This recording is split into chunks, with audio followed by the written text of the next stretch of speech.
Wonder Woman. Wednesday.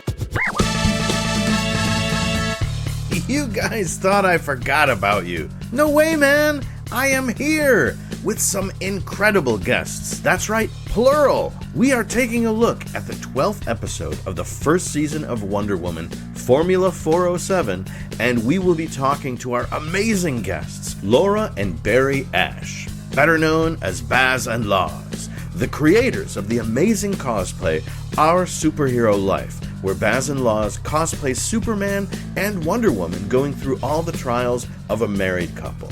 They have incredible videos they post on TikTok, YouTube, Instagram, along with some amazing con appearances and a truly fascinating real-life backstory.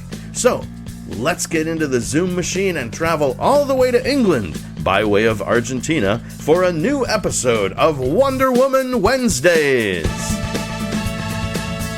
Steve and Diana travel to Argentina to meet a scientist who can make rubber indestructible. Can they get the formula safely back to the US? Only if Wonder Woman can stop the Nazis from intercepting Formula 407. All right, so I'm here talking to Baz and Lauz. Is that right? Did I say that right? Yeah, perfect.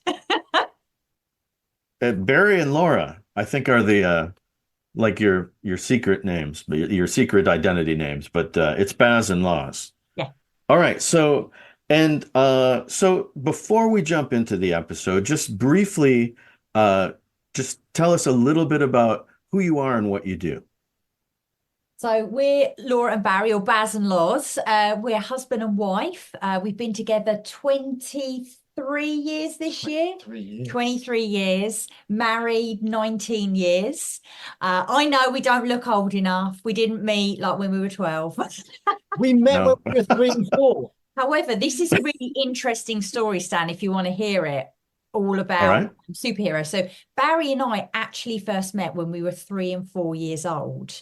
But we didn't know that until we then met up when we was in our 20s and started dating. And so, you know, what it's like when you first meet something, like, where'd you go to school and that kind of thing. And it turns out that we both went to the same play group. And Barry said, I used to play with this girl and my best mate, and we used to play The Amazing Adventures of Spider-Man. I know we're saying Marvel and we shouldn't, but I was a kid, right? I can't, you know. And I was like, no way. I was Firestar, and, you know, and he was like, I was Iceman. And we were like, oh my gosh.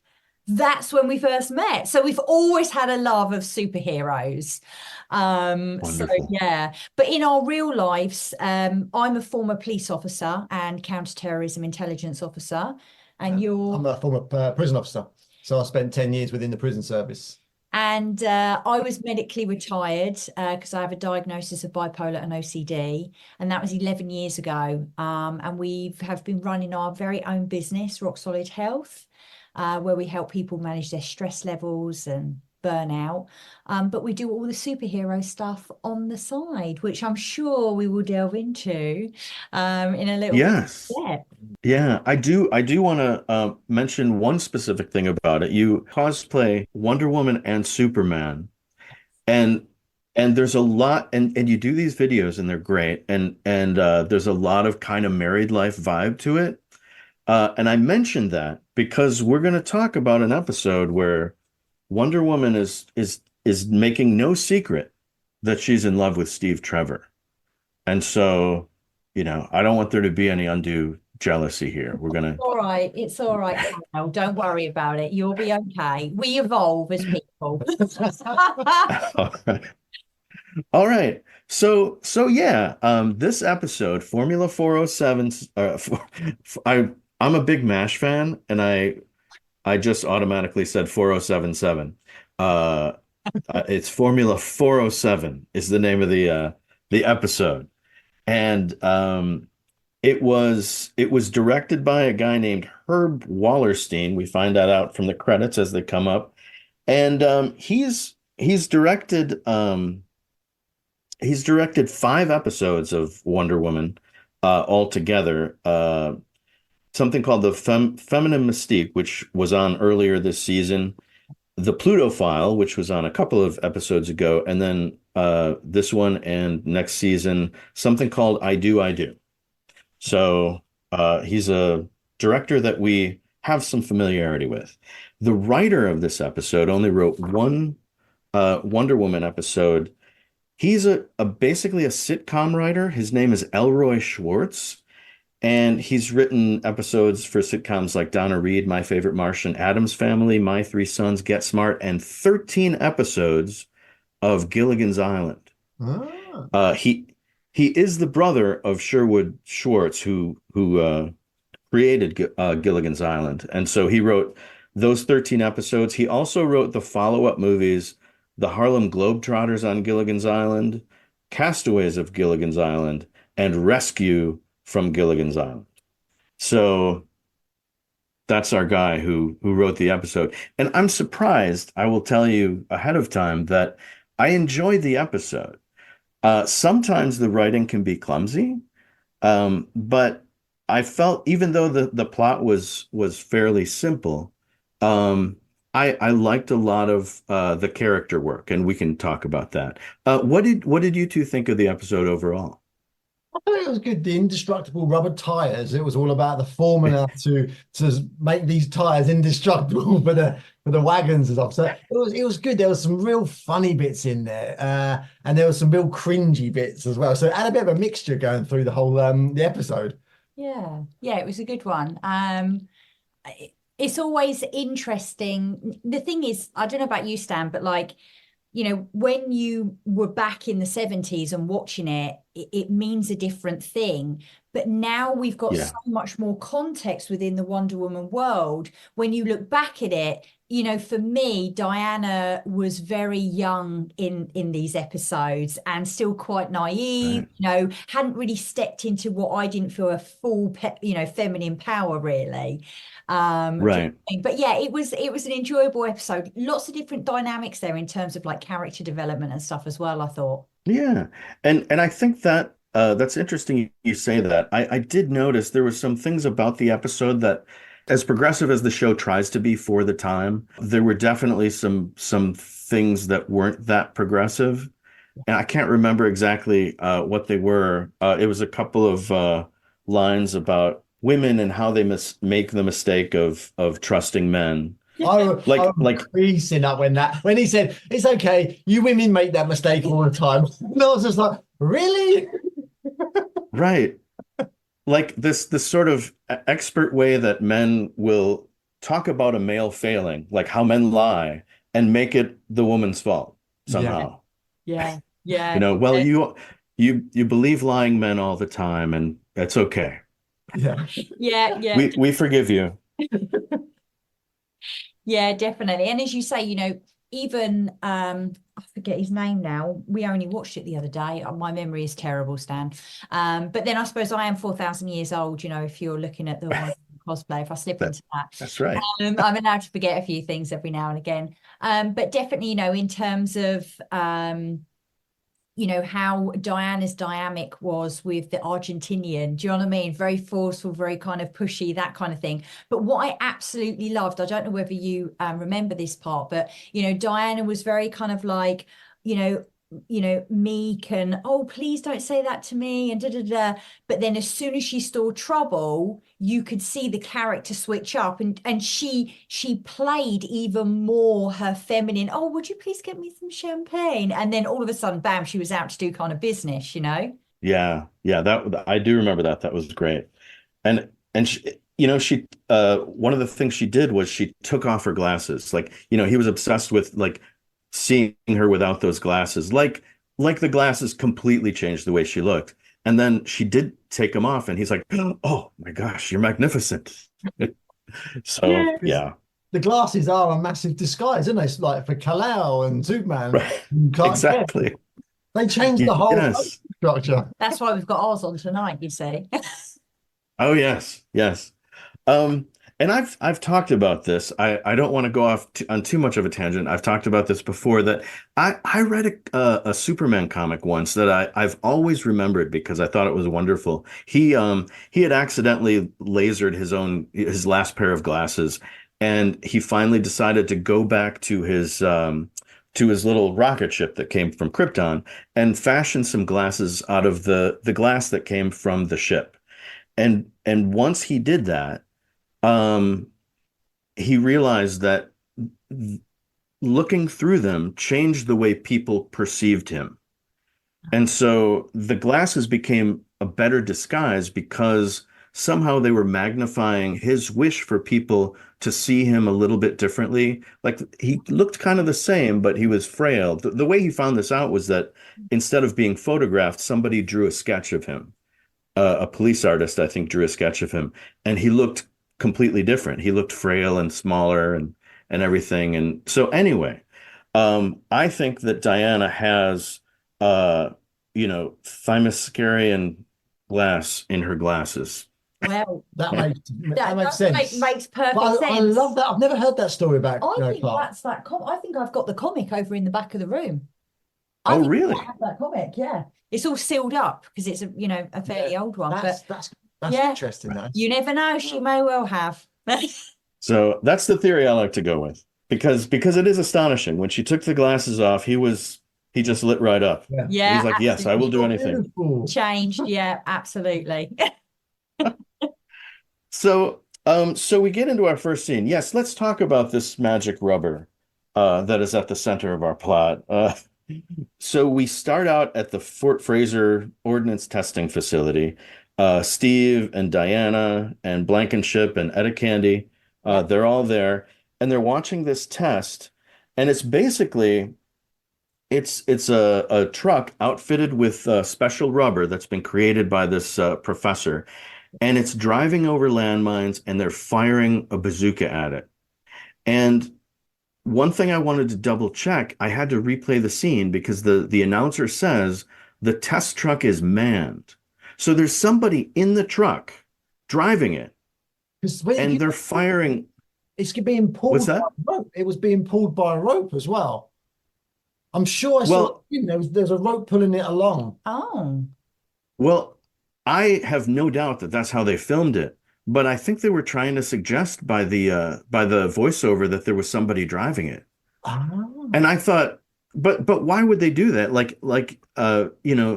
You do point out that it was at least pretty visually evident that it was being pulled. Why not just pull it and not risk the life of a driver?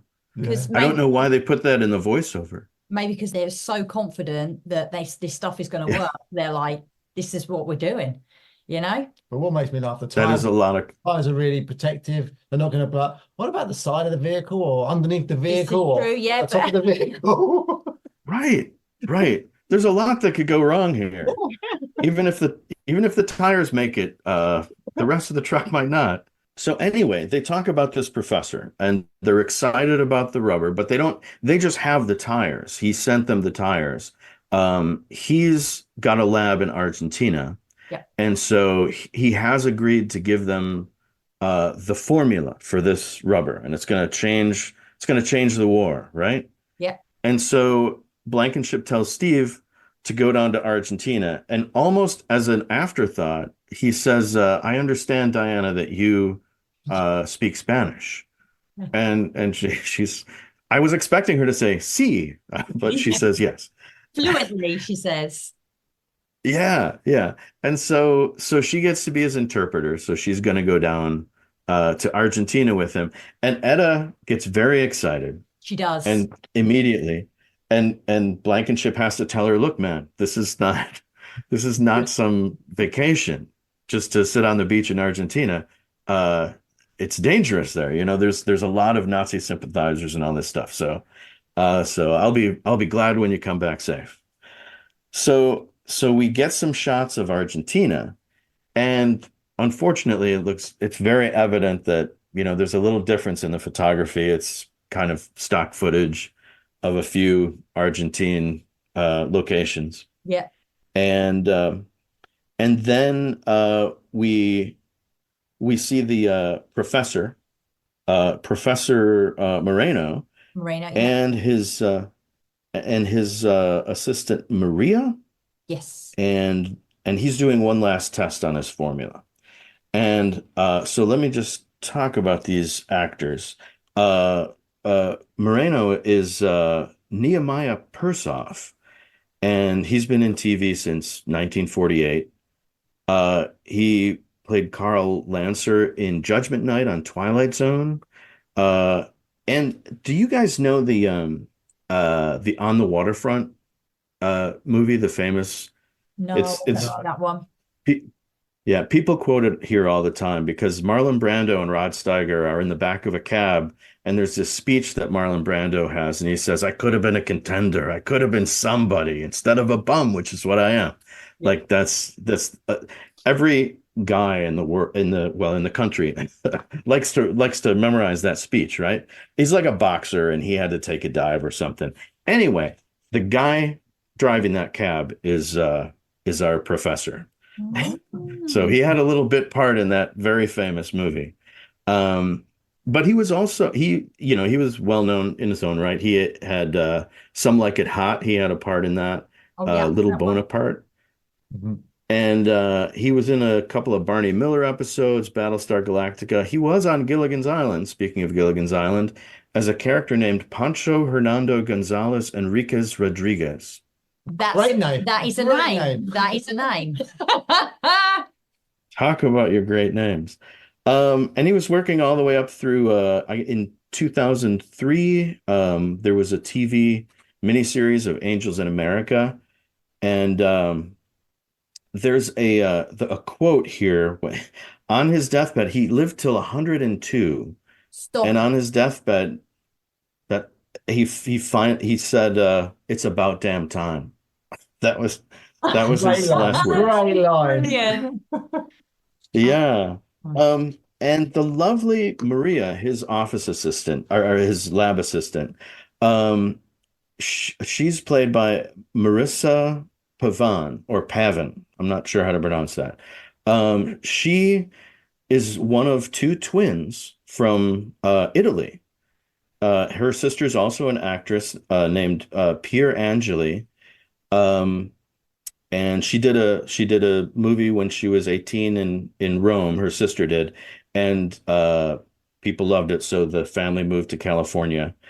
And Marissa was not interested in acting, but was cast anyway by John Ford in What Price Glory with James Cagney. And she changed her last name to Pavan, which was the name of a Jewish officer her family had hidden from the Nazis during World War II. And her performance in The Rose Tattoo got her a nomination for Best Supporting Actress. And her last film, Solomon and Sheba, caused her to lose interest in Hollywood because it was a bad experience, apparently. Part of the reason was Tyrone Power, her co-star, died during filming. It sounds like there's more to the story, and I didn't really go on the deep dive because I think there's a lot there, and maybe that's for another podcast. Yeah. But she did, after that, she got married and did touring theater and did guest spots on TV. She did Macmillan and Wife, Hawaii Five-0, Rockford Files, 19 episodes of Ryan's Hope as Chantal Dubajac, and then she moved to Paris.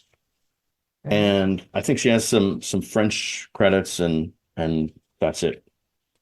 So and the reason I kind of alluded to this before, both of these characters, first of all, these are two really good actors, like really solid actors, and I really like the way they deal with the material.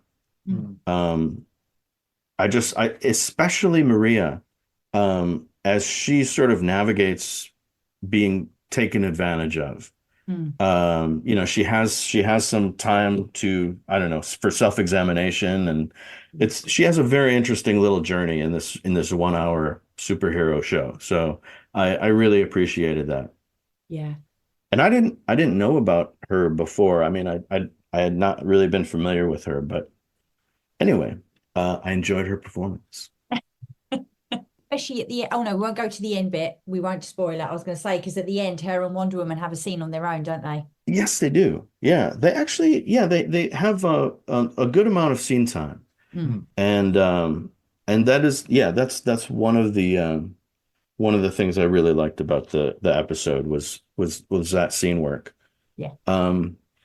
So yeah, so in the meantime, at the headquarters in Berlin, the Nazi headquarters, the SS general, who's played by Kurt Loewens, and Major Keller, John Devlin, and they're talking about getting a hold of this formula because they're running low on rubber, like at all. Like, just rubber in general is a hard commodity to come by. So they want to get this stuff. And the thing is, they talk about tanks, with treads of this fantastic rubber, rolling through Paris and New York, and I'm thinking tanks don't have rubber treads. And they say that the rubber is made to be as strong as steel, but tanks already have steel treads, don't they? Oh, I always thought so. yeah, it's the chain, isn't it?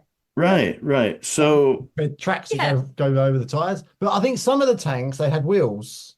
okay. Maybe some of the tanks had wheels on. Oh, and tires. between No, the rubber just bits. tires. Oh, really? Big tires, yeah. Oh, okay, yeah. But majority of tanks, they've Okay. got legs and tracks. Oh, but it's very strange. So this would at least be some kind of improvement. Yeah. Yes. I would hope, Yeah. because they have high hopes for this stuff. Well, they're going to be They rolling it, both so they need to protect it as much as possible, really, isn't it? exactly. I mean, Somebody might have sat and done like all the inventory and said the most expensive thing in this war for us is tires, and they've gone like, well, we need something to protect them, and it's like, no, the numbers. All the rubber suppliers around Germany were squashed. There was no rubber coming out of they showed you all the other countries where they were getting the rubber from, and they said, no more rubber coming out of these. So we need we need our rubber. and this is the way to get it. Yeah. Go to Argentina. We're going to go to Talk to this guy. and get the formula.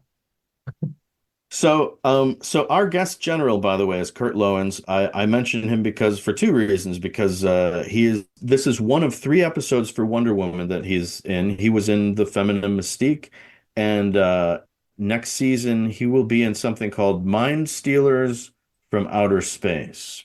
Oh, I remember that one. Yes. Yeah, I remember those ones. They were good. Do you? Yeah. I haven't seen that one yet. I don't think I've ever seen it. Yeah, And the craft opens it, and they hit it behind the trees. And the guy is like, That's he's in it. like silver. Yeah, it was brilliant.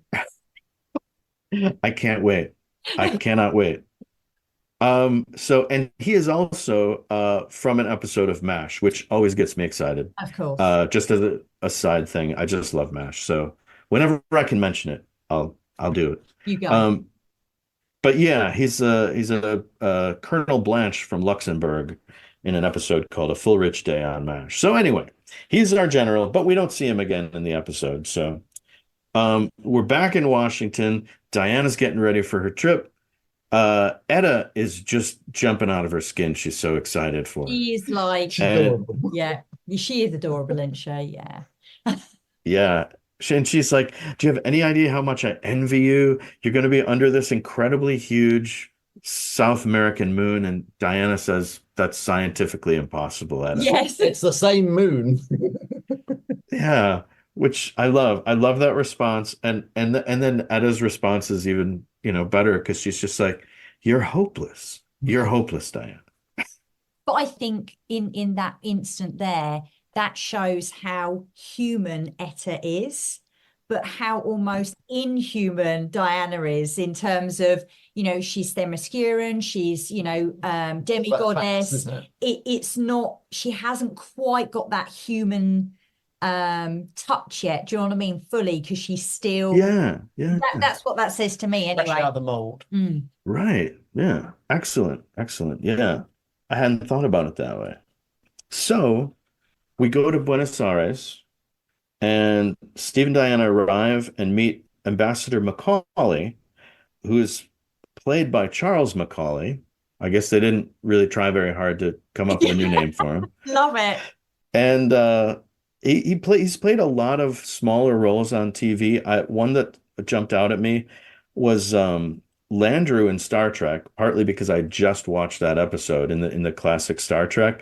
Landru is like a computer voice, really. And the thing is, a couple of episodes ago in Judgment from Outer Space, there was another actor whose name I can't remember, but he played another computer from Star Trek called Nomad. And interestingly, Captain Kirk used the same sort of logic bomb on both of these guys. Mm-hmm. So we've got two victims of Captain Kirk here. So they get there to Argentina. The ambassador kind of, goes over the political situation there and how you got to kind of watch out for Nazis. And sure enough, there's a beach full of Nazis waiting for him. We see on the beach, there's like 6 Nazis just waiting for these guys to drive down the road.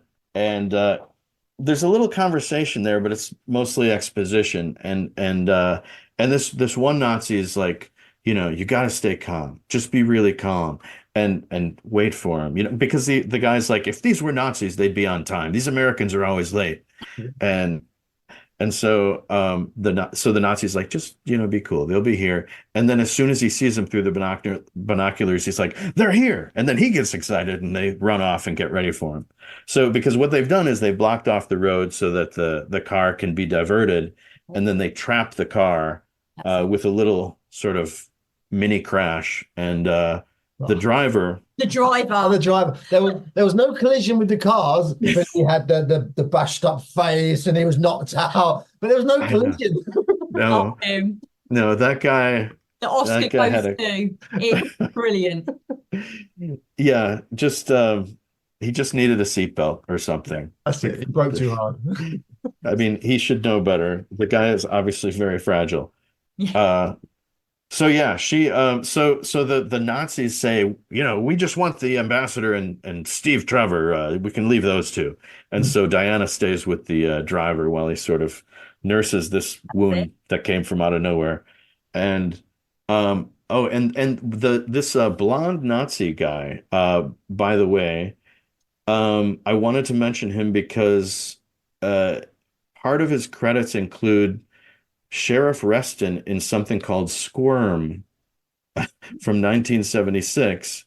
And I don't know if this movie excites you, but here in the States, we get excited every time we hear about Breakin' 2 Electric Boogaloo. Do you know this movie? Never heard that. Isn't that an Eddie Grant song? Up, down, to... Oh, it's Electric Avenue. Electric Avenue, no, isn't it? And that was like the 80s. Well, this is 6. Wonder Woman I was never 77. well, I know, but this movie did come later. It is from the early 80s, and it's there was a movie called Breakin', which was about breakdance wars between gangs, and I'm doing air quotes because they're not real gangs. They're just people in 80s outfits doing breakdance wars, and it was so. This awful movie was so successful, they had a sequel called Breakin' 2 Electric Boogaloo. And people, evoke that movie title, even if they haven't seen the movie, because it's such a great title. I mean, on the list. It's got to go on the I'll list. have to search for it. It's pretty amazing. It's just a slice of Americana. You'll learn so much about us from watching Electric Boogaloo. So Diane pauses to sort of make sure the driver's okay after the Nazis have taken Steve and the ambassador out of sight. She runs and turns into Wonder Woman, and so they get the ambassador and Steve on the beach, and like bad guys do in Wonder Woman, they're really taking their time. Yeah. Which I'm glad, because it's taken Wonder Woman some time to get there. So because they're just going to shoot them. I mean, they're just going to kill them. And so I'm not even sure why they left the car. But here we are at the beach. They take them down the hill to the beach. Wonder Woman comes down. There's a big brawl. And Wonder Woman, and I think I observed this in my last interview that I did. I hadn't realized it before. and I should, because I'm like, this is, I don't know, I'm 12 or 13 episodes into the show. Wonder Woman doesn't really punch people. She No, throws At them. least, pushes. And she throws them and yeah, Throws. yeah. There's a lot of throwing of Nazis Mm. going on here. And she always And jumps into the scene with a boing. Yeah. she does. She does. She leaps in. And yeah, and with the beach, there's lots of room to throw Nazis. So she's throwing them all over the place. Steve gets in a few punches, and that's great for him. Do you know what And I kept thinking about through that scene? hmm, Man, they're going to be clearing out sand for days. Like that must have been a hell to actually film rolling around in sand. I bet they got it in their mouth, in One their take. ears, in their yeah, eyes, down yeah. their pants. Do you know what I mean? It's like that must have got everywhere. That's all I kept thinking about. I thought about that briefly, but yeah, because I've done I do some theater, and somebody had the bright idea to do a play with real sand on stage, Oh, and That's slippery. well, I wasn't in the show. It was nice enough to watch, but the people who ran the theater were friends of mine, and they were cleaning sand out of the theater for like a year yeah. afterwards. Yeah, gets everywhere. It just got everywhere. Um, so after the fight, the ambassador is very happy to see Wonder Woman, as is Steve, and he As would says, anybody be. well, yes, you're right. You're right. And he compares her to the cavalry.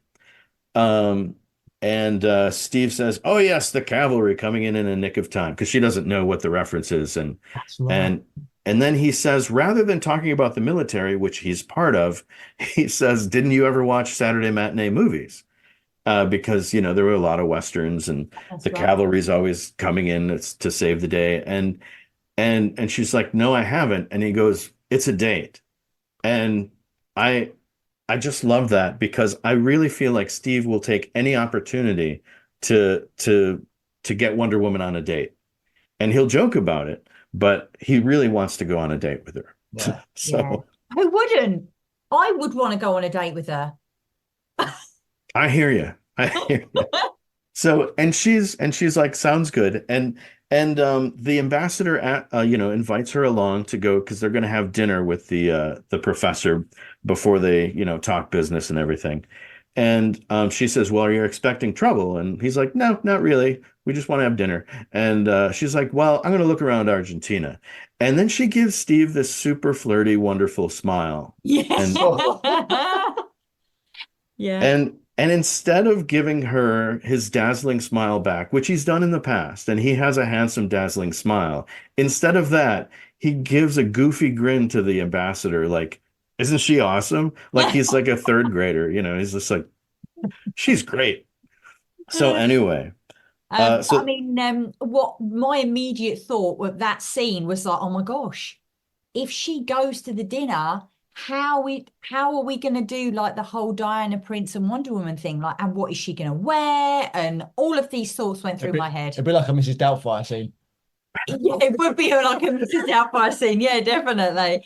And it made me laugh at, like, she gave Diana, if you can almost think about her as a third person, she gave Diana a bit of a one up, because she was like, "Oh, don't worry about the driver. He's with your very capable assistant." And I was like, yeah, bigging yourself up there. Do you know what I mean? yeah, that was awesome. And I love that you point that out. I actually didn't think the reason she's turning him down is because Diana is expected to go. And that makes absolute sense, that she, if she does go, she's got some trouble. Yeah. But she gave the She's same excuse as Diana did.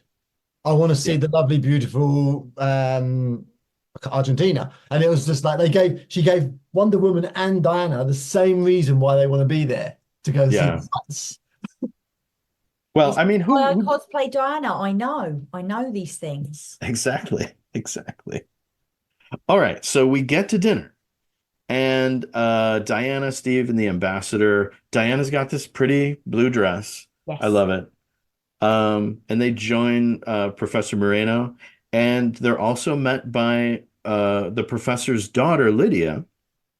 as well as Maria and her fiance Keller, the Nazi. And Mm. the thing is, I don't know, you guys may not have had this problem, but the first two times I watched this, when they showed Keller, the camera goes to him like it's a big reveal. Yeah. And I'm like, who's that guy? I didn't recognize him from the previous scene because he's like such an average looking dude. I didn't think about it. But of course they're revealing that this Nazi that we saw in the earlier scene talking to the general, he's there. And he is the boyfriend or the fiance of Maria, the lab assistant. Yeah. And so let me talk a little bit about Lydia, the daughter. She is played by Maria Grimm, and she has some interesting credits. Her recent credits are a couple of kind of cheesy looking horror movies called Maneater 2009 and Bad Blood from 2012. And other than that, it's basically sort of TV guest roles, except that she was in a movie in 1975, the same year that Wonder Woman came out, a movie called Lost on Paradise Island. Oh. And it sounds more interesting than it is because it's not about our Paradise Island. It's about a basketball superstar flying disaster relief money to flood victims in Central America when his plane crashes in a storm. And he buries the cash and he's rescued by people from a mysterious village on an island called Paradise Island, which seems to float in the middle of a lake. Oh. And Who likes and- these films? I love it. I love the insides of people's heads and their imagination. It's just brilliant. Humans are amazing. Well, if you want to watch this movie, you may have some trouble locating it because nobody apparently has ever seen it. One of the only reviews on IMDb is from somebody who says, my uncle was roped into this project. It's a vanity project for Milt Farney, who's an accomplished cameraman and a very charismatic guy. He talked a bunch of his pilot friends into investing this movie and providing services as pilots, but it never got released anywhere. Oh, bless her. He's now living on his Paradise Island for all the money he got from it.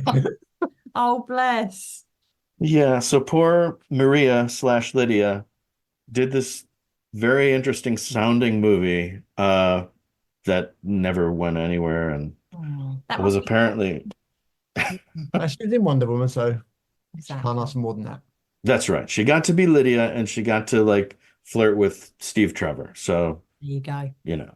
And I guess I've given away the next moment because at dinner she flirts heavily with Steve. Very. And of course he's just fine with that. And that's another kind of, I guess, cringy. You said some of this was cringy. How quickly he forgot about Wonder Woman. Yeah. Oh, there's one. I'll go over there. She's a bit of a boy, isn't he? She's giving me a bit of interest. I'm going over there. Yeah. Boy, bit of a player there.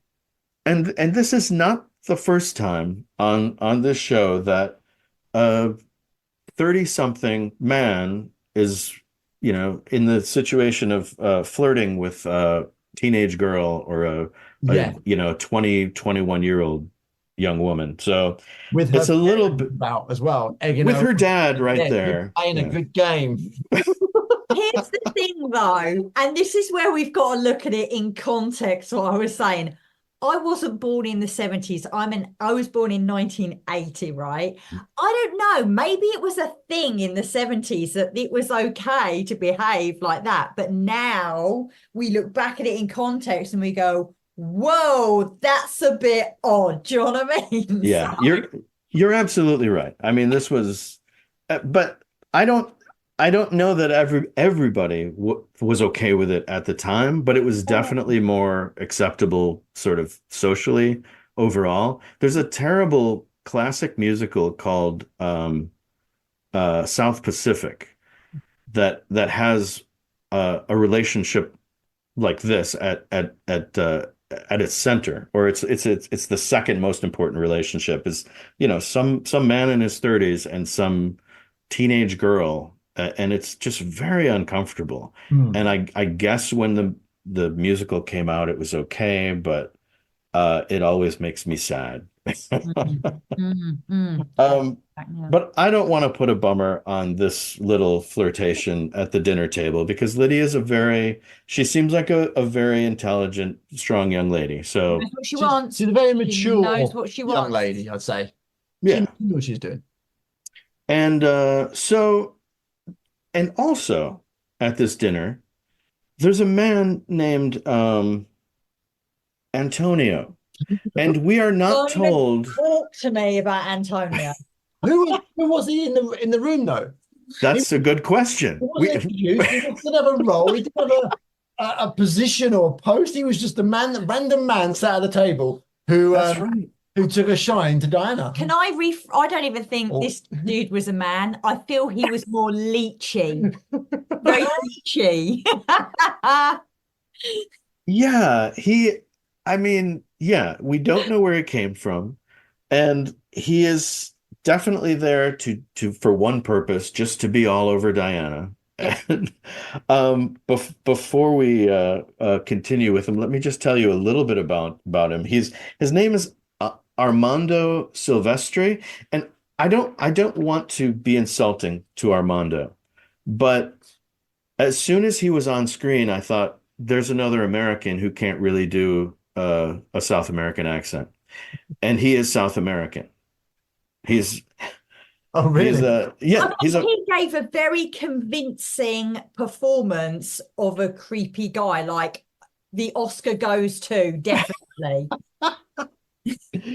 Well, and so this guy, Armando, who played Antonio, he dropped out of college in order to become a bullfighter.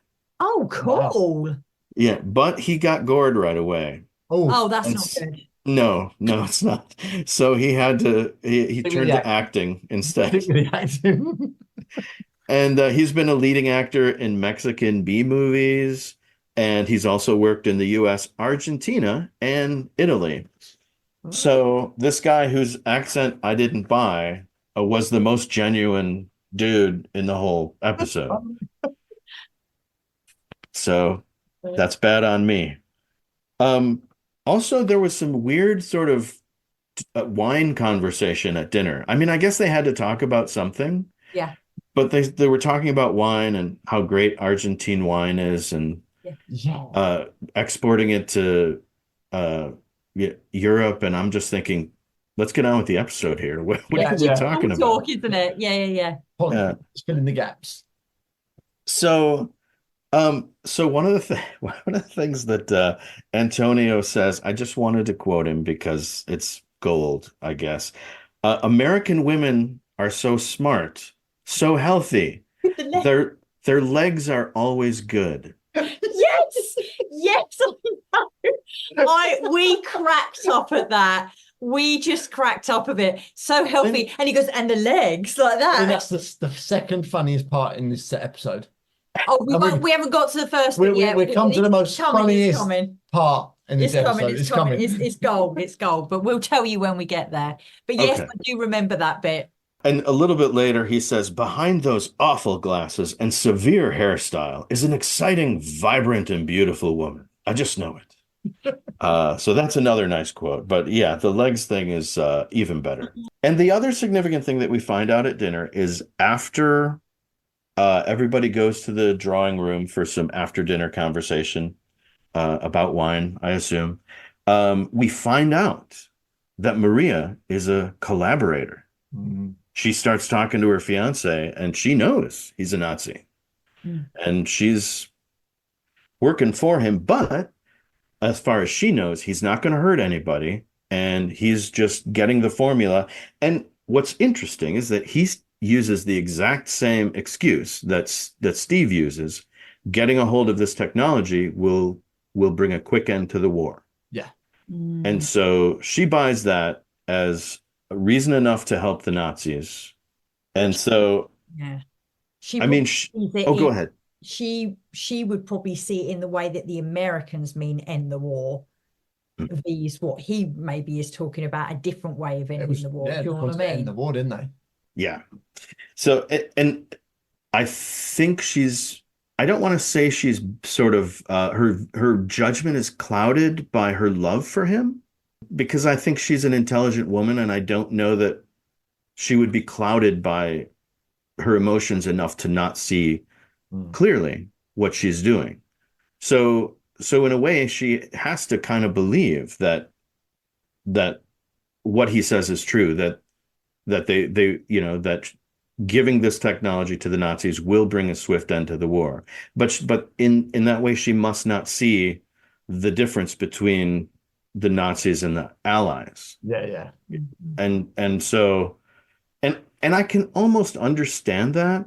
One of the things I think is interesting about her character is it seems like she may have been written as a less attractive woman than she is in this portrayal. Like somebody who's worked in a lab all her life and is grateful for the attention. And so she becomes clouded by this, like I say, her judgment is clouded by this, what she thinks is love. But I think the way that this woman plays her is much more interesting than that. Like she doesn't play her as an introvert who's spent her whole life in the lab. And I guess the reason I bring this up is because that's the only reason I can think of that she wouldn't understand what Nazis are all about, is that she's such a lab rat. She's like so into her work that she doesn't have the social awareness to understand how dangerous Nazis are. It's interesting. If you draw the parallel though with not to go, digress too much, but if you draw the parallel between Maria and Barbara in, the later Wonder Woman movie, it's very much the same in that, like, she just wants to be loved and have love. And so it doesn't matter what kind of love it is, she'll just hang on to that. Do you know what I mean? So it's very much a parallel there that you see maybe with those characters. Now we've got context stepping back. It's like they use that almost, maybe. I don't know. Just something to, Maybe. Yeah. I like that. I like it. So in the drawing room, Moreno's daughter and Steve, with a little coaxing from our Nazi friend Keller, go out for a romantic walk in the gardens. Lydia wants to show Steve why Argentine nights are so famous. She does. She does. It must be that big moon. Read into that what you like. That's right. Yeah, it's the giant moon. I think you're onto something there. And so they don't really get much time together before they're attacked by Nazis, which is a shame. Not even a kiss or anything. Yeah, not even a glare at the moon. No, not even a look at that giant moon. So they're attacked by Nazis. Luckily, as Diana is like, cornered into a window trying to get away from Antonio, she sees out the window that Steve and Lydia are being attacked. And so like you say, she flips into Wonder Woman mentally and takes charge of the situation. She removes her glasses and do you mind getting me some champagne? Antonio thinks all of his Christmases have come at once. Like, there was the smoke-shaped Antonio, I swear, in that scene. Like, where he's just like, chung.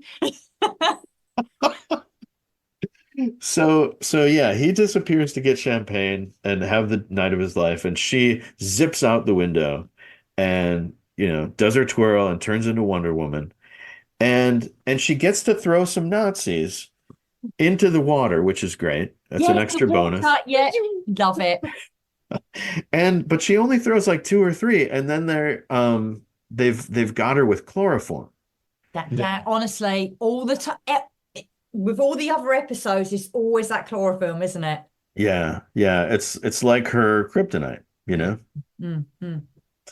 So they've got her. They've got her, they got Steve, they got Lydia, they got everybody. And we cut away to the next morning. And I like the way it's performed. The actor is so good, Moreno, Professor Moreno. But when he's told that that Lydia and Steve went for a walk, he's like, and they never came back? Like, where was his concern last night? when they didn't come back. Like he wasn't waiting for them. He went off to his lab and disappeared into his work. Like he left the party. He had to be told by Maria where everybody went. You know, like and Maria doesn't even know that people were kidnapped and, you know, accosted. She just thought they all left and went on their merry way. So these are not good chaperones, is what I'm saying. No, they cannot be trusted.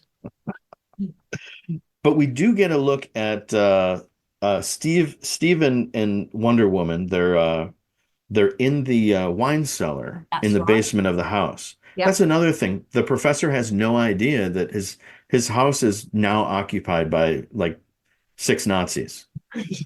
They're stationed all over the house, and he just has no clue. I mean, he'll find out soon enough, but this is a man who's into his work. Yeah. So Steve and Wonder Woman wake up. Wonder Woman's groggy, but she just like snaps her, you know, the binds that she's got her hands tied behind her back, and Steve, you know, already gives a incredible, you know, like he just can't, you know, because he's tied up, and of course he can't do anything about it. And she just wakes up and, you know, just snaps her hands free. And then she unties him. And then, you know, they talk about, you know, how are we going to get past those guards? Yeah. And he has the idea to knock over a shelf so that the guards will come in. And he's like trying to move this shelf.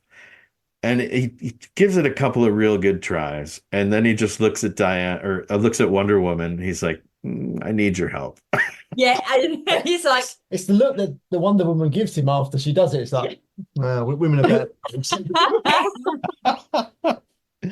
Yeah, I mean, poor Steve. He, you know, he gets to throw a few punches every now and then, and he's a good sport about it, but his ego just takes a bruising every episode. Yeah.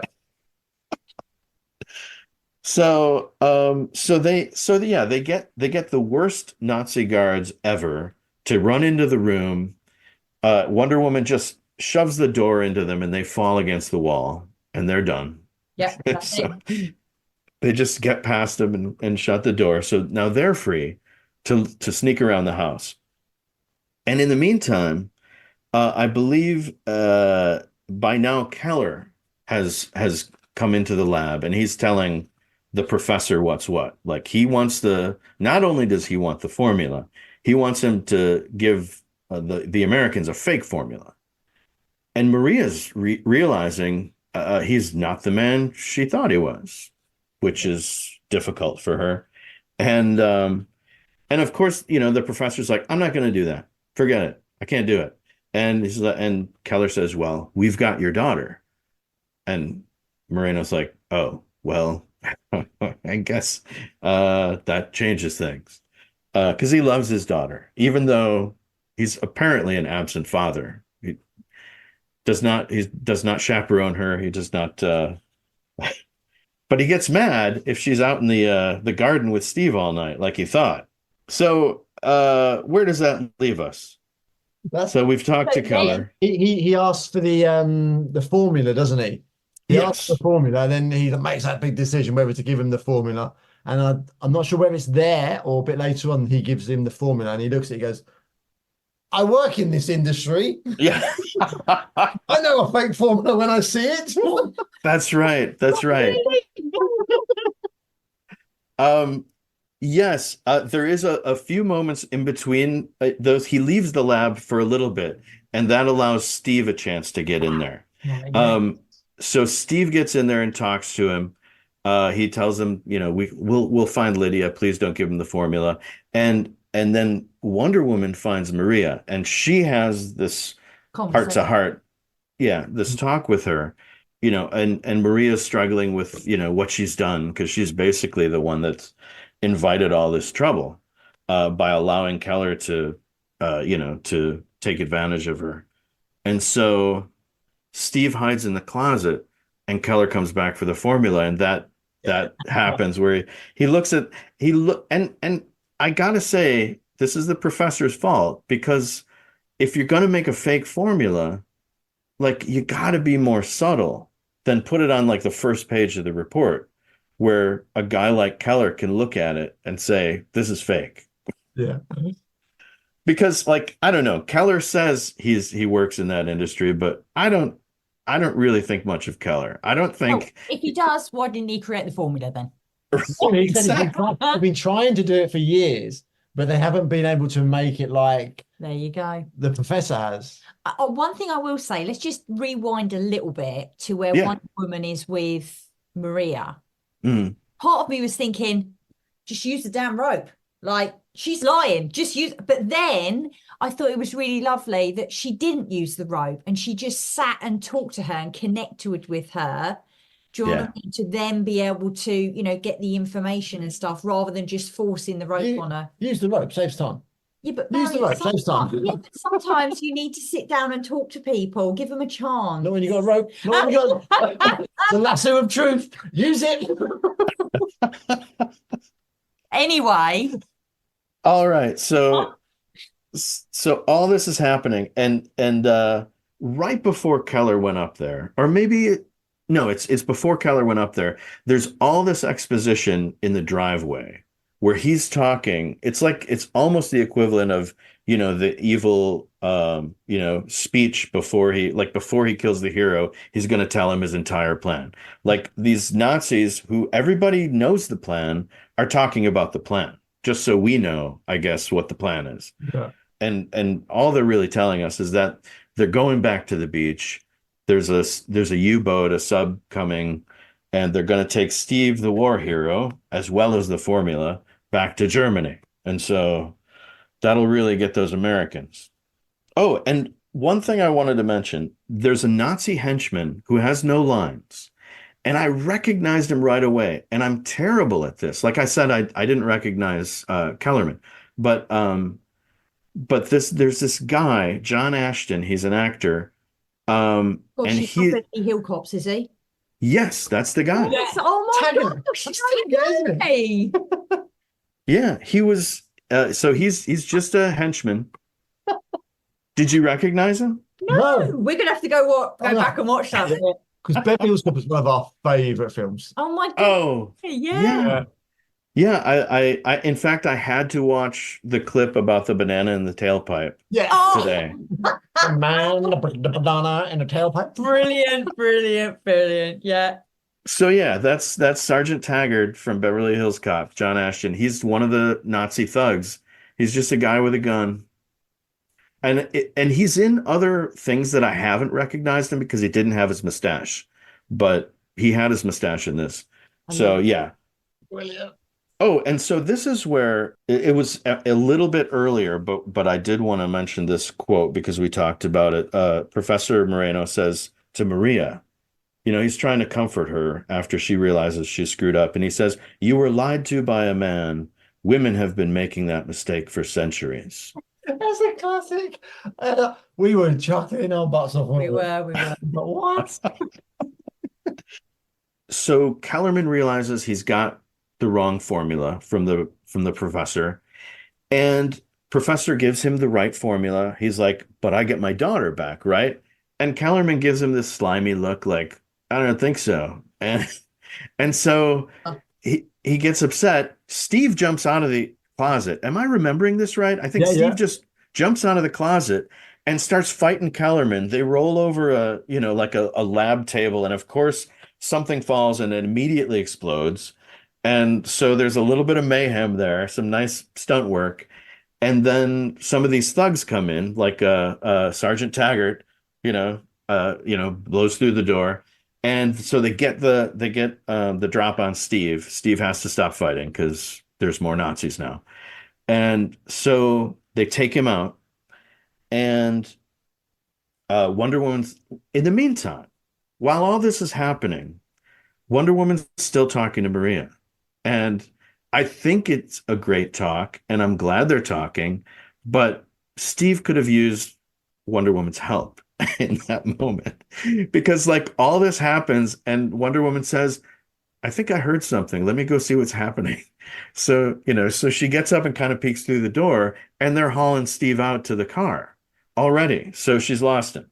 Yeah, but no. She let him do that to make up for the fact that he couldn't pull over the wine cellar thing. So it kind of made up for his ego a little bit, maybe. But yeah, again, we go back to the beginning of the movie. Why didn't they just kill Steve Trevor's there? Why did they have to take him back to the beach? I think they like their beach shots They love the here. beach scenes. It's easy to clean up the mess. That's right. That's right. So Kellerman tells the blonde Nazi from the movie Squirm, I think. Oh no, from Electric Boogaloo. That was the more exciting title.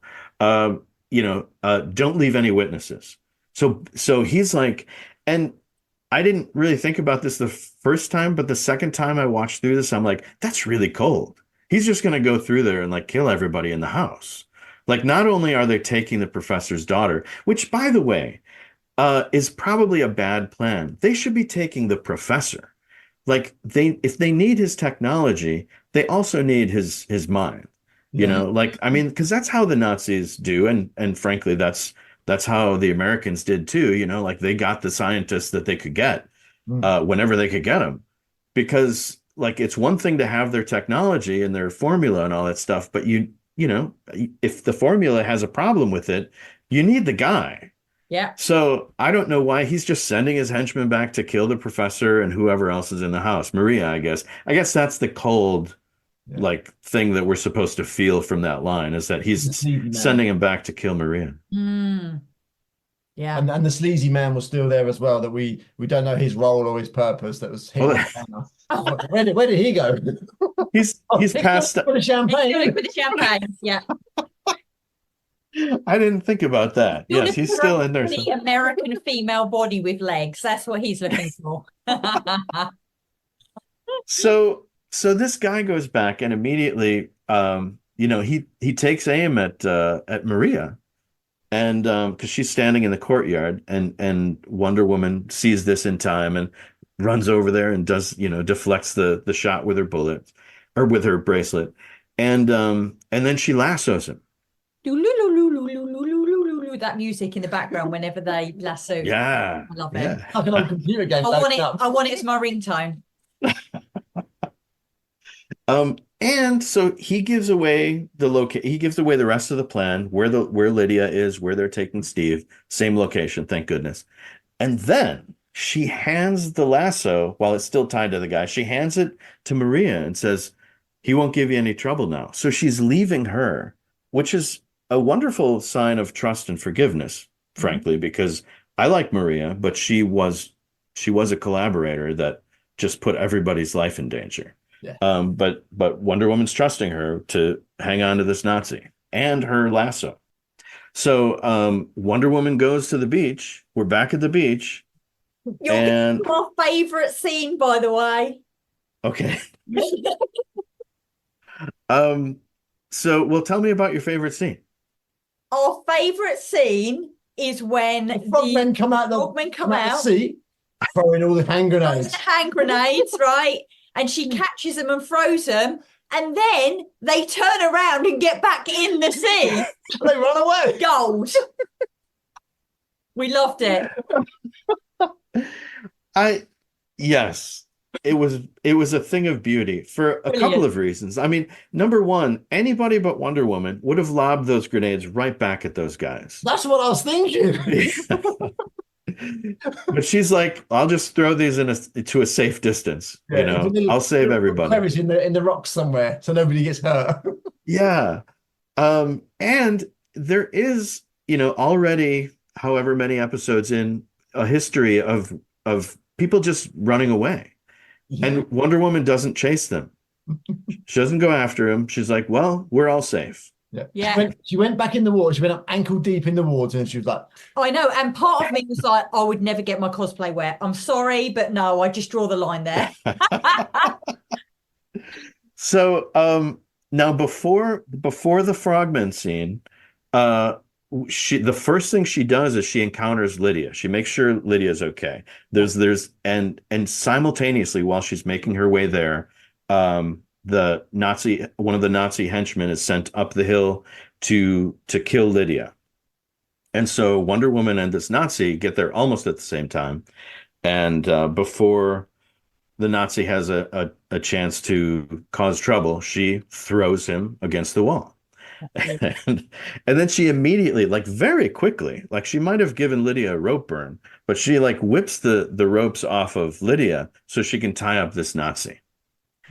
And and then she bends his gun, which is a great little moment. But also, I don't know if you've noticed this or if you've seen these, but there's a meme where Wonder Woman is kind of waving her finger in a sassy kind of way. And people put all kinds of whatever verbiage they want to put on the meme. But that's the shot when she says to Lydia, don't worry, he won't give you any trouble. I think that's the line. But yeah, now don't worry, she said, now don't worry. And that's her wagging her finger. I love it. I love it. And so whenever you see that meme, that's and I should do this more often because I love the Wonder Woman memes, and I've seen one or two come up every now and then, and I haven't taken note of it, but that's one because I really like that one. There's something about her expression that's very funny. So anyway, so Lydia's fine. She's still in her, snazzy dress, and she's okay, and she's probably gonna kick that stupid Nazi a couple of times, which I wouldn't blame her. And so then Wonder Woman runs down the hill, and then she battles the frogmen. Yeah, that's right. Love it. We love it. And of course, this gives Steve a chance to do some punching because it takes Kellerman by surprise, and he drops his gun, and Steve gets to punch him a bunch of times. So Steve, feeling satisfied with himself for beating up Kellerman, while Wonder Woman has been fighting off, multiple Nazi frogmen with grenades, he turns to Wonder Woman and says, "Wonder Woman, what took you so long?" And she goes, "Oh, Steve." She's just so darn delighted. So then we have our little button scene at the end, where Diana's telling Etta all about South America, and Etta is just eating it up. She loves it. Steve comes in, and I was a little bit sad that Etta kind of gets a little overexcited, and Steve reprimands her. He's like, I was like, easy, mate. That's a bit. He took that drink off her. Yeah, I was like, and said, "Don't forget to go and tell the boss, blah blah blah." And I was like, yeah, right, yeah, and yeah. So come on, Steve. So and so this is like one of my, I don't know. I don't know what to think of this. What he is implying, and I guess I have to assume maybe something changes later, but he's implying by telling Etta, go tell General Blankenship that it's working. Like we've implemented the formula. We're re-outfitting our vehicles. What he's saying is this fictional formula is now going to be on American vehicles and probably Allied vehicles and change the course of the war. And as we all know, that's not what happened in real life. No. And so I don't know like how they can take license to say that unless we just assume that something goes wrong and we realize that Professor's formula is like it's like strong as steel for 5 weeks and then it turns to liquid. And so they have to scrap it. Yeah. I don't know. They forget about it, don't they? In these episodes, it's not like, writers now. It's very much, this is an episode, boom. This is an episode, boom. Do you know what I mean? There's no kind of like continuation there's a couple of episodes where they lead on because it's only like there's like a 2, isn't there? Yeah, like 2-part. Yeah. But not that I'm aware of because we've seen all of season 1 and 2, and I definitely saw season 3 when I was younger. But I don't remember anything coming back from it. Yeah. So who knows what in real life happened to the Professor's formula, but it didn't change the course of the war that we know of. Unless, it could be top secret. Well, this is it. I was in counterterrorism. There's a lot of things that people don't know. I believe that. That's kind of chilling, actually. I won't lie to you. I'm a little frightened. So, and just to finish up this scene, so Diane gives Steve a little bit of kidding about Lydia, and he's kind of embarrassed about it because she's like, you can always go back and visit Lydia. And then he says, if it wasn't for Wonder Woman, that formula would be in the hands of the enemy now. I wonder how she always knows when we need her most. And Diana replies, well, it could be feminine intuition. Intuition. Yeah. It's a very And powerful thing, Stan. yeah, I believe it. Oh, I believe it. And so she gives us her trademark smile, and that is the end. There you go. Yay. So, is there anything about the episode we haven't talked about that you said there were two, there was the funny moment that we talked about, and then you said there was something more funny. Was that the frog thing? Yeah, The frogman. The funniest part of the whole. We absolutely loved that. It was brilliant. She was like, shit. It was just the way they come out of the water, threw all the hand grenades, and turn around and run away. It's just brilliant. It really tickled us, that, didn't it? They're like the Navy SEALs of the Germans. Love it. Love it. So I want to ask you, I'm not a great interviewer, so I don't really have a structure of questions, but I'm fascinated by your cosplay. I'm interested in like how you got started, how you talked a little bit about, even when you were toddlers, you were talking about superheroes. So just tell me about that. Well, we've always liked the superhero genre, haven't we? Yeah, I mean, we've got a friend who owns a comic shop about an hour away from us, and we walked in there one time dressed like this, and the first thing he said to us was like, "Oh, hello, Diana," and he goes, "You've got to do cosplay," because he does a lot of cosplay for Make-A-Wish and all these other charities. He dresses up as Deadpool, he does Batman, and a few other ones, and he was like, "Yes." And then that just sort of got the cogs turning in our head, and we thought, I have to admit though, I mean, I used to watch Wonder Woman when I was like 5 or 6, and I wanted to apply to a TV show to actually be Wonder Woman for the day. So, I've always absolutely loved the character, loved Linda Carter, all of that kind of thing, the comic books. And when Gal Gadot come out and played Wonder Woman, I remember us going to a Comic Con, and it was even before we met Paul. It was when we went with Vic and Ellie. "Oh, yeah." And I saw a woman dressed as Gal, and her outfit was amazing. I was like, oh my gosh, I really would love to do that, but never thought anything of it. And then, as Barry said, we went into our friend's shop, and he said, you've got to do this. So we decided to bite the bullet, and it was when did your mum pass away? 2022. So in 2021, we started to get the outfit together. So I bought the sword and the harness and the shield. And I started to look for the outfit. And Barry started to get his suit together, and the whole aim was that we wanted to have a bit of fun with it, but also we want to give back to charity. And in the time that we were getting all this stuff together, unfortunately Barry's mum was diagnosed with pancreatic cancer, and it was 5 weeks from diagnosis to her passing.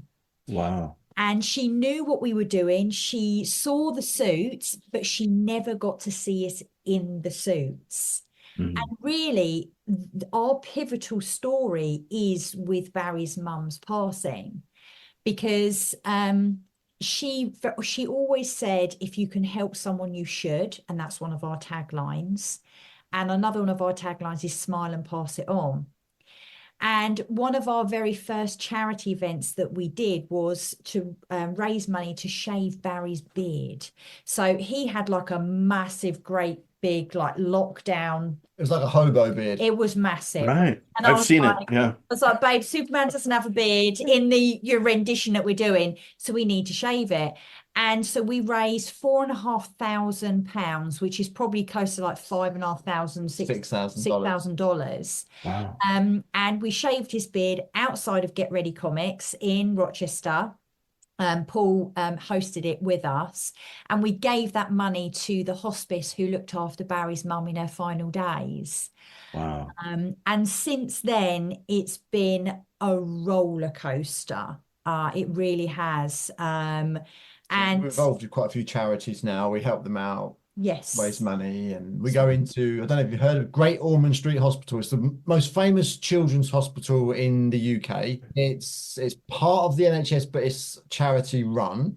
Okay. And the person who wrote Peter Pan, Right. every single bit of money that's raised or earned through Peter Pan goes to Great Ormond Street, because he left all the royalties to Great Ormond Street. And another great fact about Wow. Great Ormond Street is Charles Dickens, Mhm. right? He raised money for Great Ormond Street. He did a private reading where everyone could come and pay and listen to him read one of his books. So it's Wow. been in Yeah, London still for many there. years. Yeah. So we work with children's charities. We go to Comic Cons. We've been to New York. We've done social media for DC UK.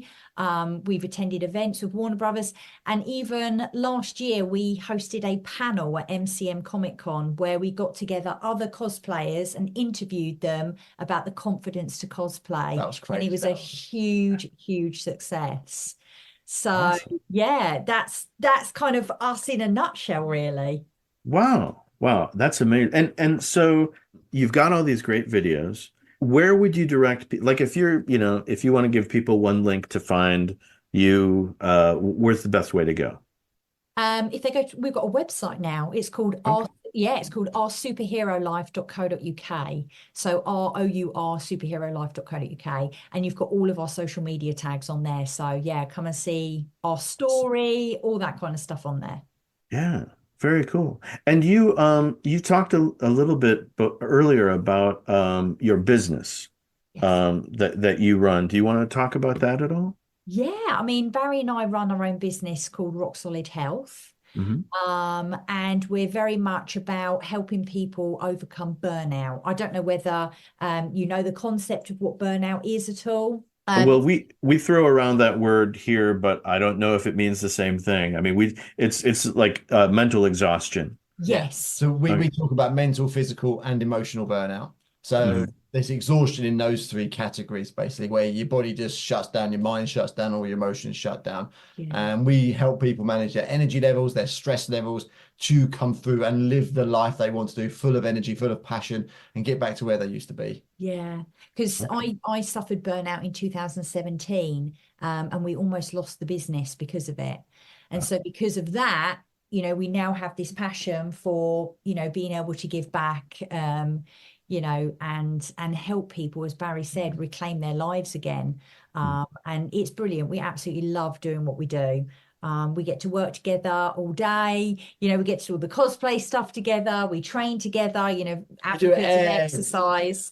So yeah, we are very lucky, very blessed in our lives to be able to do everything that we do. Some people might say it's torture, but I think I couldn't think of a better thing to do than just do everything together. That's cool.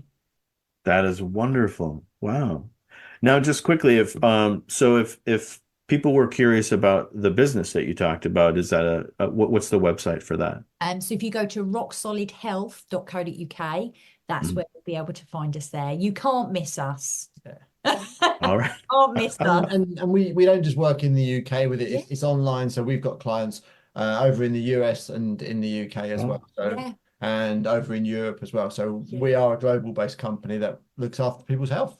Do you know one thing we'd love to do, Stan? Because Barry and I do a lot of keynote speeches. We'll deliver workshops. We'd love to do a keynote speech in our outfits. I mean, how brilliant would that be? In the US. That would be awesome. In the USA. In the US. Talking about, and I've got it all down. It's about, how you can overcome any adversity by embracing your inner superhero to be, stay super and be wonderful. Awesome. That's brilliant. I love it. Well, I don't know what I can do to help you make that happen, but I hope it does. We've put it out there. You never know. Maybe one of your listeners that says that's what I want, and then just get in contact and we can have a discussion and talk about stuff. So. We've put it out there. Yeah. It's got to happen. There you go. Yeah. Yeah. All right. Well, very cool. Is there anything we haven't talked about that you can think of that? I think it's been a really in-depth podcast. I've loved every minute of it. Have you enjoyed it? Oh, absolutely. I mean, I always enjoy doing these, but I especially liked talking to you today. This was fantastic. I think you're both delightful. So can I ask you I loved it. Yeah. Why Linda Carter? What is it about Wonder Woman that you love so much that gets you to get up and give your time to do this? There is something about her heart and her kindness. Like she is, I mean, obviously she's beautiful, and that's terrific. It's great, and it served her well. But the heart that she has, that she's able to, and kindness, I should say, there's a genuine kindness there that I think is essential to this Wonder Woman character. It's like part of the way I've put it before is like Superman seems to stand for justice, and Batman seems to stand for vengeance, maybe, and but Wonder Woman stands for love. Like the heart is her. I don't want to call it a weapon, but it's her power. Her. Of all the powers that she has, it's her love and kindness that prevail, I guess. And 1984, didn't it? Wonder Woman 1984. That was more about the love, and it was less about the violence and stuff. Yeah, and Linda Carter just is able to manifest that better than I think anybody that I've ever seen. It took them as long as it took to find someone who could do a TV show, and it took them as long as it took them to find Gal Gadot, to finally do a movie. It's that hard to find somebody who can emulate those qualities. And so and another thing I love about Linda Carter is that she can kind of take her leave acting. Like she loves music. Yeah, she loves singing. And so it's great, it's great that she can act, she enjoys it, but I think her real love is music. And so in a way that makes her acting more special to me. And I think am I right in saying that Linda Carter did most of her own stunts in Wonder Woman? Apart from the big jumps and stuff, but the driving of the cars and stuff like that. Yeah, they didn't like it, did they? But she was like, I'm going to do that. Well, that may be exaggerated from one particular story. She did a stunt because they were losing their light and they couldn't get the stunt person in time. And she said, I'll do the stunt. And it was when she hangs from the helicopter in... I forget which episode. I think it's a first season episode, or maybe it's the second season. But anyway, the studio was furious with her, and they had a talking to, she had to have a meeting the next day, and it was a big deal. And because you can't do that. Like, I mean, in their opinion, because there's too much money involved. If the star gets injured, there's too much money involved. You can't do that. And so they went crazy. So I think, I mean, like any, I think, good star who's up for it, she'll do as many shots as she can. Yeah. But I don't think they really let her do enough. Well, not a Tom Cruise. When you talk about the singing and the dancing, I'm sure it's season 2. You're going to love it because there is where she does do a bit of dancing and stuff, like to audition for a show. So you just see the dancer come out in her. And I think that's why, again, she got the role, because she could do the spin. I've tried it. I look like a baby elephant, right? It's not good, right? And she just does it so elegantly, so amazingly. It's like Samantha with a twitch of her nose. Do you know what I mean? Right. It is so elegant at doing it, because she's a dancer. Do you know what I mean? And she knows how to keep her body in that kind of space and move it. So yeah, as you say, perfect person for the role. Yeah. Oh, well, thank you for answering that question. Yeah. Thanks for asking. Whereabouts are you in America, Stan? I'm in South Carolina, or North Carolina. I'm sorry. I get confused because I live in North Carolina, but I work in South Carolina. I'm right on the border. Oh, wow. Okay. I love it. So are you near the mountains? Because they've got some amazing mountains in Carolina, haven't they? Yeah, we live right where the mountains begin in our area. And then if you go north from here into Virginia or Kentucky, then there are a lot more mountains. So Yeah. Wow. I'd love to live by the mountains. I really would love to live by the mountains. Oh yeah, it's beautiful. Where do you all live? We are in the southeast of England, so we're about an hour from London. On a clear day, we can see France. Yeah. Wow. Oh, that's pretty amazing. cool. That is pretty cool. And especially at night, you can see all the twinkling lights, all across the coast of France going across the channel. Very cool. Wow. I didn't realize it was that close in any area. Yeah, 26 miles. Amazing. Well, I had so much fun talking to you guys. We had so much fun. It's such a different type of podcast that we normally used to. I love the way you set it up. It's just really entertaining and really good fun. Yeah, thank you so much. Hopefully we can do this again in season 2 if you're up for it. Let's do it. Let's do it. All right. Very cool. Do one of the space ones though, because that's okay. favorites. I promised one of the space ones to my wife, so I can't go back on that. Or we'll do the dancing one then. We can do the dancing one. So when it comes up, I'm going to write that down. Do the dancing one. Yes. Okay. Cool. All right. No Thank worries. you so much. No worries. Have a good day. You too. Take care. See you later. Take care. Bye. That, my friends, was the amazing Baz and Lauz, super cosplayers, amazing humans, and inspirational souls. Available for consultation. Please check out our show notes for links to their social media and their terrific organization, all at WonderWomanWednesdays.com. And while you're poking around there, be sure to check out the links to other fine podcasts at the bottom of the page, like Eventually Supertrain, where Dan Budnick discusses short-lived TV series that never got enough love. At Press Time, I'm one of the guests, discussing Partners in Crime, a 1984 series with Linda Carter and Lonnie Anderson. How could that magic have only lasted 13 episodes? Listen and find out. Wherever you go, whatever you're doing, please be careful, be safe, look for joy, and be kind whenever possible. And you know, it is always possible.